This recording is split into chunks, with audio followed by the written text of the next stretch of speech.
Salut tout le monde, aujourd'hui je vais vous montrer comment décorer un terrarium. Donc moi ce sera un terrarium pour Pogona, donc je vais séparer mes deux Pogonas. Donc je le décorerai pour que ce soit plus joli. Donc, pour ça vous aurez besoin de colle à carrelage, d'un pinceau, de pigments, donc des pigments naturels de préférence, d'un cutter et de polyester.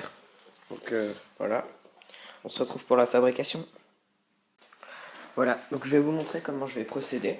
Donc tout d'abord, il faut prendre vos morceaux de polyester, voilà, et les tailler à la taille que vous voudrez, donc pour former un genre de paysage naturel. Donc c'est l'idéal parce que si c'est pas naturel, bah ça rend pas bien. Je vous conseille de vous inspirer de photos que vous pourrez trouver sur internet. Donc en fait, il faut tailler les morceaux de polyester comme ceci pour donner un aspect un peu comme de la pierre.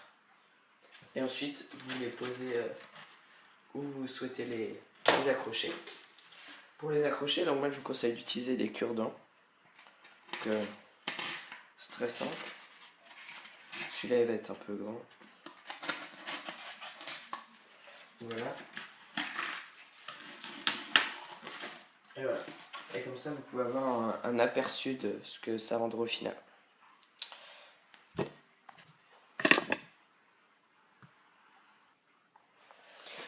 Une petite astuce, donc pour avoir un rendu plus naturel, donc là ça va être sur une colonne qui va soutenir la petite plateforme. Vous pouvez légèrement faire un relief avec un briquet. Donc faut pas laisser le briquet trop longtemps, sinon ça va commencer à brûler. Mais juste de quoi faire vous voyez là ça avait commencé à brûler. Donc pour faire juste un aspect un peu comme de la pierre. Ça rendra beaucoup mieux sur le terrain au final. Vous pouvez faire ça sur tout le décor aussi. Vous pouvez même utiliser un chalumeau, vous faites vite fait. Ça rend super bien. Voilà, donc comme vous pouvez le voir, j'ai fini mon décor. Donc là j'ai mis une genre de petite colonne pour soutenir la plateforme qui est ici. Et là un, une passerelle pour pouvoir monter en haut. Et là je mettrai sûrement des pierres pour qu'ils puissent accéder juste ici. Et donc voilà, là j'ai fait des colonnes, donc comme de la pierre. Donc j'ai décidé de pas trop charger pour pas que ce soit un peu lourd dans le terrain. Voilà. Donc maintenant il reste plus que la peinture. Et donc pour ça j'ai utilisé de la colle à carrelage. Donc une première couche de colle à carrelage et une deuxième couche avec du pigment. Et la troisième ce sera à certains endroits pour faire des nuances un peu. Voilà.